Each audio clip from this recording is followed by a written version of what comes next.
Welcome to the Red Moon Saloon. Can I get you something to drink?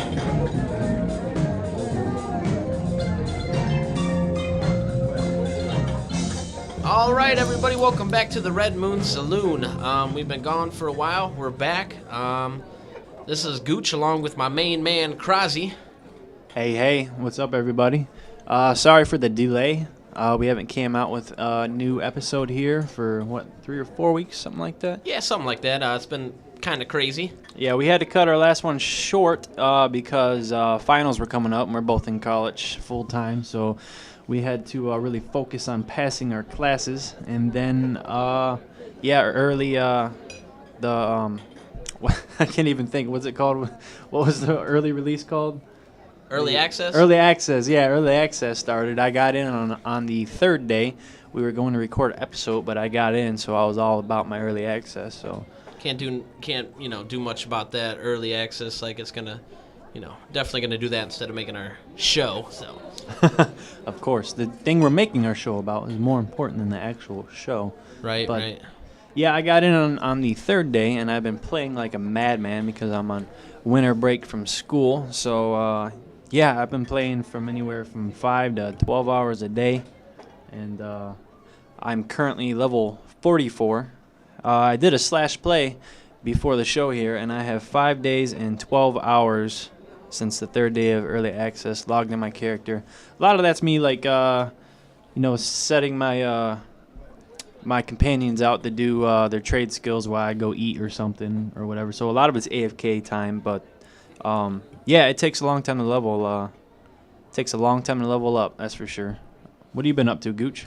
I've been trying to play a little bit, not as much as I'd like to. I'm still working 2 jobs, even though I'm not going to school. Plus, I've been having a lot of issues with my computer. I'll be upgrading in January when I get my student loan money, so I'll be good to go. But I've been playing a little bit, mostly just enjoying the holidays. But I'm about level 13 right now. Hopefully, next couple of days I'll be able to jump up to maybe mid-20s, which will be nice because I won't be feeling like such a, sack of shit for not being, past level 13 like a week into release. So, yeah, I mean, it's going good, man, so can't really complain a whole lot. It's not your fault. For anybody out there that doesn't have new computers, yeah, we feel your pain with the whole issue is there's a slight memory leak, and it affects everybody, well, most people. But for like me, like I just built a computer like 5 months ago, so I don't really see it that bad. Maybe after I have the game going for about 8 hours, I'll notice that my frame rate will drop down dramatically, and the only way to fix it is not only exiting out of SWTOR, but restarting my computer. And then it's like, oh my god, it's fixed. But for people with a little bit older computers, you'll notice it more like after an hour or two. Yeah, and let me tell you one thing. Those system requirements that they put out for that game are complete bullshit. Okay, because if you have time, go to this website called Tom's Hardware. He does a complete analysis of different processors and video cards and tells you what you really need to run that game. Those system requirements that they put out, it's bullshit. You need more than that to run this game. So, I mean, beware, of the people who haven't got it yet. It requires a lot of GPU, a lot of graphics.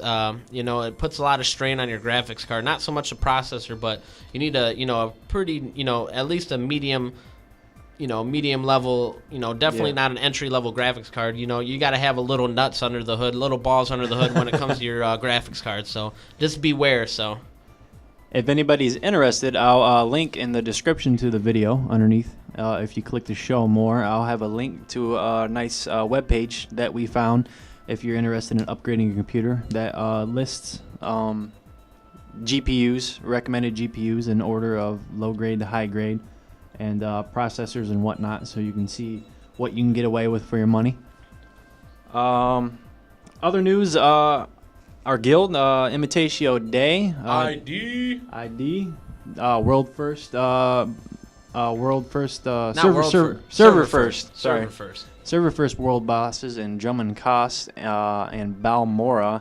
I think we gave up after that since there's no official achievements for killing world bosses. Other than that, we got 4 level 50s in our guild already. We got a bunch of madmen, bunch of hardcores. Just wanted to give a shout out to Imitatio Day. Yep, Imitatio Day is what we're all about. So we're gonna go ahead and take a break here, and we'll catch up with you in the second part of the first part of this week's episode. Sir. All right.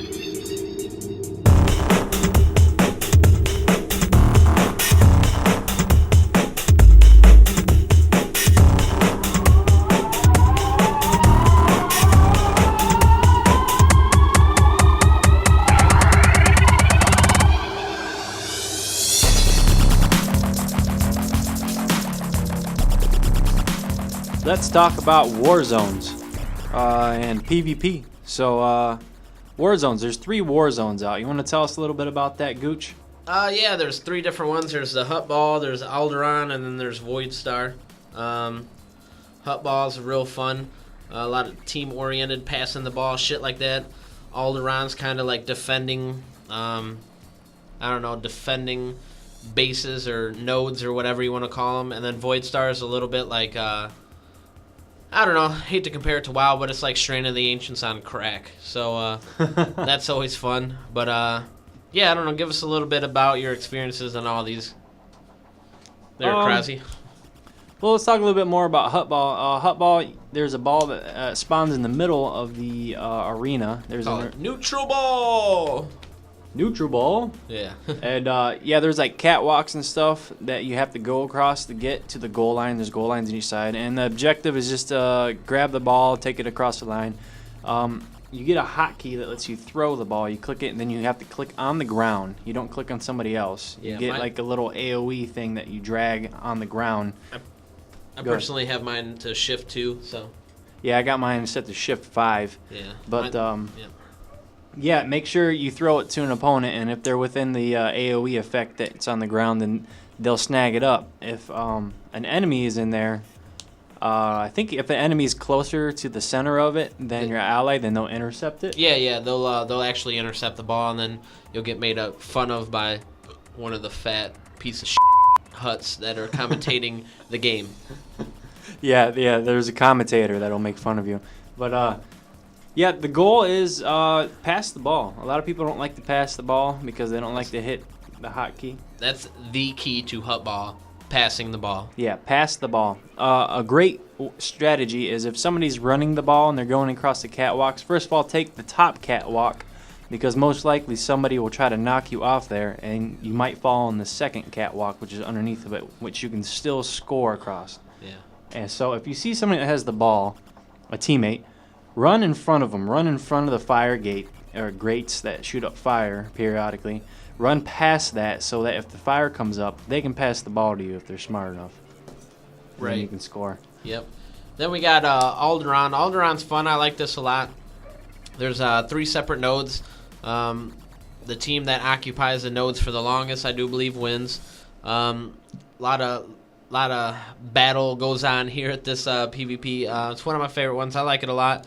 I like Hut Ball a lot too. But Alderaan, I don't know. I like it. It just seems like there's this like more like you're focused more on like fighting somebody. Or Hut Ball, you're like, oh, pass it here, and then Alderaan, you're just like straight up head to head, straight banging, as I'd like to say. Yeah, Alderaan's my favorite. There's 3 nodes. You click on the node, you capture it, you control it, and it's a turret that will shoot at the enemy ship, and the goal is to take the ship down before they take yours down. It's definitely my favorite. Straightforward, people up. What's the other Warzone, Gooch? Yeah, it's the Voidstar. I like this one. It's not too bad. Definitely not my favorite, but I mean, I don't mind when it pops. Join it. It's fun stuff. Basically, there's a side that's defending, and there's a side that's attacking. They're going to try and blast through the doors and get to their, the end point. And once they get that, the next team, they get a chance to do the same thing. But if they can't, duplicate or, say that the team does it in a shorter time span, then, they win, obviously. So, I mean, that's pretty cool. I mean, what's your thoughts on Voidstar? Well, I'll give you a quick tip. If you're defending or attacking, at each door they have to blast open, there's 2 separate doors split. So if you're defending or you're attacking, look and see which one has less people If you're defending, look to see which one has more enemies trying to blast the door. Go there. If you're attacking, look to see which one has less enemies defending, and go there. I mean, too many people think, okay, I'm gonna pick the right door and I'm gonna camp this. This is my job. No, don't do that. You need to look. You need to be dynamic. You need to be able to switch when you need to. Yeah, you gotta definitely know when to, switch to the different door. You gotta know, hey, oh, this door is getting blown up. I can't just stay here and defend this one because that's my job. I gotta run over there. It's back and forth. So I mean, I guess that's kind of fun. So I don't mind it. I don't mind it, but Alderaan's my favorite. Yep. So yeah. So also you got World PvP. Of course you got the Republic and you got the Empire. I myself haven't encountered a whole lot of World PvP, being only level 13. Krause has a little more insight on that. I'll let him take over, talk a little bit about the World PvP. And after that, we'll probably wrap it up here. For the first part, we got part 2 coming at you after this. But yeah, World PvP. There's 2 official World PvP areas that you can earn your mercenary combinations. We'll talk more about the different types of combinations in part 2. But the 2 areas that I know of are the Smuggler's Den on Tatooine and Alderaan Lake on Alderaan. But I haven't been to those yet because I've been focused on questing. But I will tell you that I think the first planet that you can encounter the opposite faction in is Balmora. I'm not sure. I didn't see anybody. I think it said that it's PvP when I was there. Because this is if you play on a PvP server, of course. That's the only way to go, of course. But yeah, I didn't see anybody on Balmora. But it's pretty much the Republic and the Empire segregated on Balmora. But in Tatooine, I got to see quite a few Republic there. I actually went out and did a lot of searching. I hate Tatooine. That's my least favorite planet. That's my only planet I don't like. Everything's too spread out after the first area. But did a little bit of PvP there, ganked some people trying to level during early access. It was hilarious because they were sleep deprived, just trying to get levels, and I was just ganking people. Alderaan was fun. Spread out too. I didn't see many players. Hoth, just tons of snow and real spread out. I seen a couple players there. The real fun ones are Bel Savith and Quesh. Those were fun ones for me. Quesh, level 35-ish area, I think. It's a small planet, and Republic and Empire both have a lot of quests to do there, and that was fun. I got in a lot of PvP fights there. And I'm currently on Bel Savith, and Bel Savith is a world PvP planet because all the outposts are... The Republic and Empire outposts are close to each other. You guys quest in the same areas. Just a lot of fun. Run into a lot of players, a lot of fights. Yeah, so how much time do we got left, Gooch? Just a couple more seconds. All I want to say is ID Twin Spears, come find us. Get wrecked. Get wrecked. Get wrecked. We'll catch up with you at the second part. Yeah, click the link to the second part of the video Click here. it. All right.